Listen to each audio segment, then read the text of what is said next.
Story time! So, ito na. Diba nakikita niyo yung post ko? Nandito kami sa room. Meron kaming 5 days layover. And, Jubilee year ngayon, diba? So, we are focused ngayon magpunta sa mga churches, especially yung mga holy doors na open lang every 25 years. Pinuntahan namin lahat yon.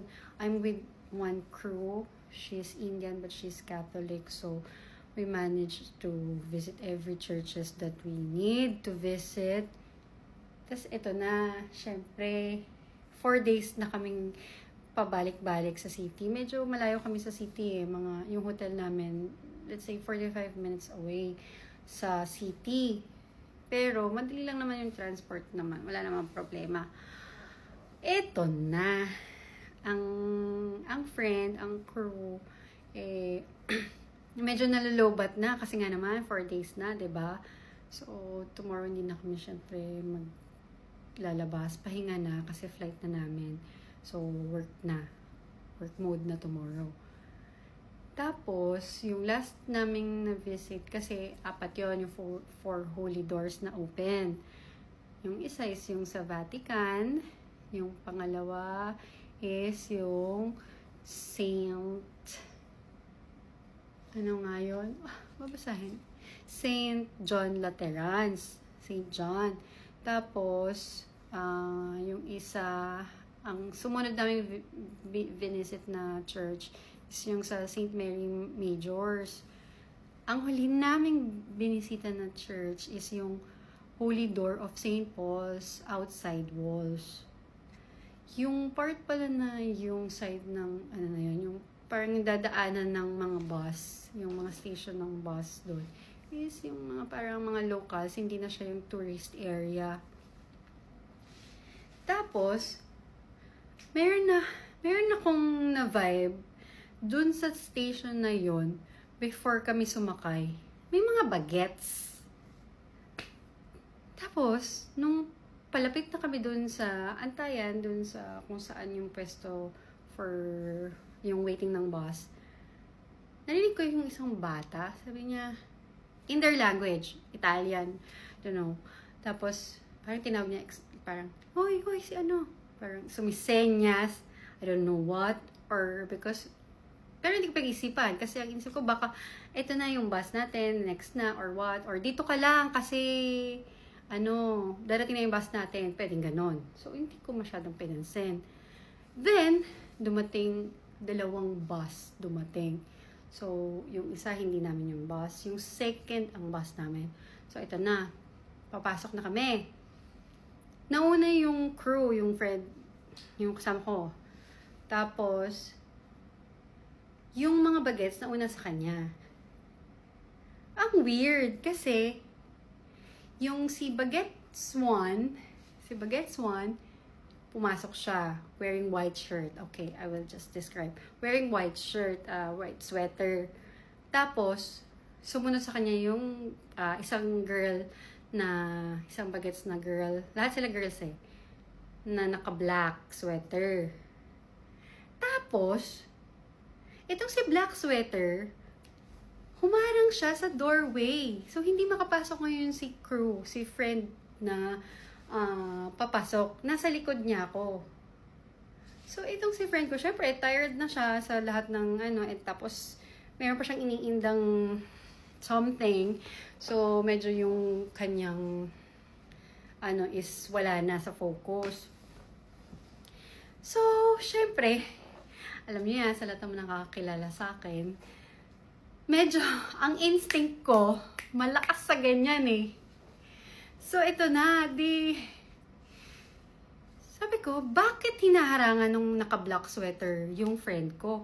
Tapos, yung naka-white sweater is nandun siya sa inbound ng bus. Nasa loob na siya ng bus. Tapos, yung si naka-black sweater is nasa doorway pa siya. Tapos, yung friend ko, yung nakaparang isang step up sa bus. Ako, nasa medyo labas pa. Parang isang paa pa lang nakatapak sa bus. Tapos, sabi ko, what's wrong? Parang, yung naka-white sweater na nasa loob, ginaganyan, parang, pasok ka na, ano pang naantay mo? Parang ganun yung senyas niya sa akin. Pero, hindi ko siya pinapansin. Nag-focus ako doon sa black sweater na nakaharap sa friend ko na ang weird.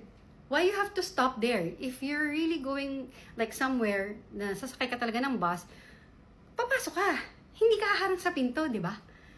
So, alam niyo yung bag na titiklop? Yung para siyang, ang cloth niya is para siyang payong umbrella. Yung parang waterproof, ganyan. Meron siyang ganung bag. Palagay siya dito. Tapos, syempre na-weirdan na ako.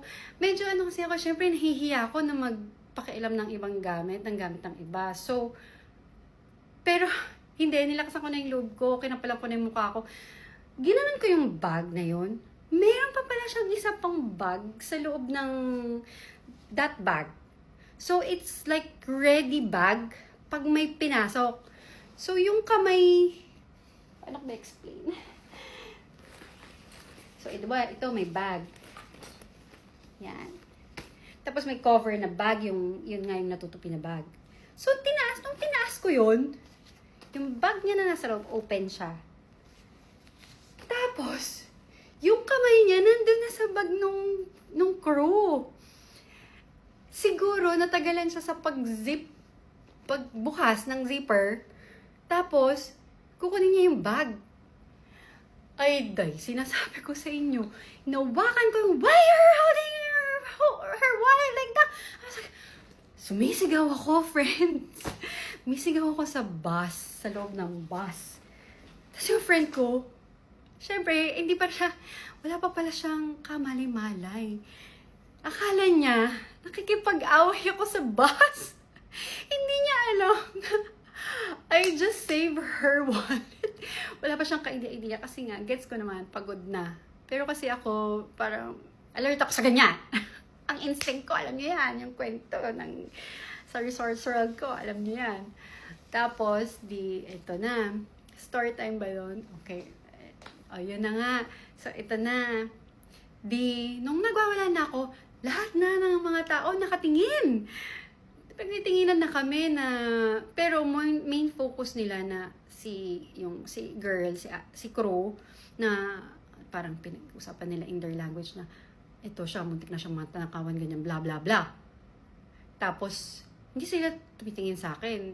Siya lang talaga yung pinag-uusapan nila sa bus.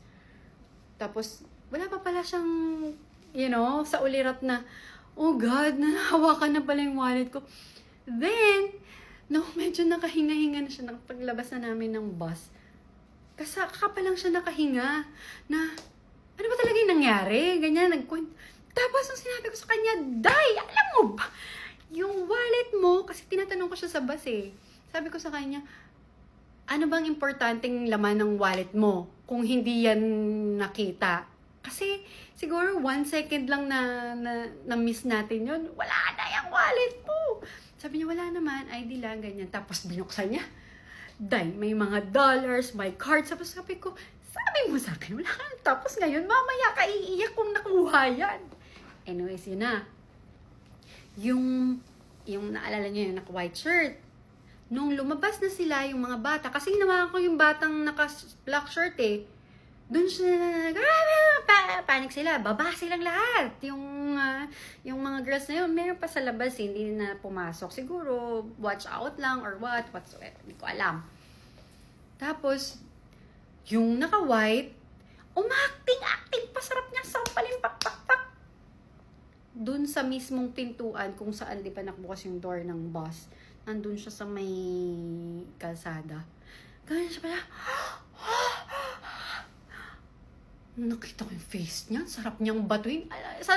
Sa dami ng emotions ko, hindi ko na sila na-video. Sarap pala video, yung mga mukha nila, mga hayop. Tapos ito naman si girl, grabe, ang mga bata pa nila, ganyan-ganyan. Sabi niya, ganyan-ganyan. Tapos syempre, ayan na, medyo kinu-cool down ko na siya. Pero, sabi na ako nang sabi sa kanya ng, pag ganyan, alert ka, ganyan-ganyan, kung anong, basta, ganon. So, yung pala, dahil nga mayroon siyang medyo masama ng pakiramdam niya kasi pagod na, tapos basta naninda siyang something. Tapos, pagbaba namin, saka ko sa kanya, dinetailed yung kwento sa pangyayari. Saka pala, oh my gosh! Doon pa lang niya na-realize lahat. Sabi niya, oh my God, you're my angel. Dahil talaga, sabi ko sa kanya, naku, kaya yung instinct ko sa ganyan. Kaya kahit ako gaganto-ganto lang ako, hindi nyo alam. God is with me. Mas nilalagaan niya ako sa mga gantong tao, mga hindi po lumalaban ng patas, mga higher. Mostly pa naman sa mga ganyan, mga bagets. Kahit yung sa Pinas na na-experience ko. Ayun lang. Bye.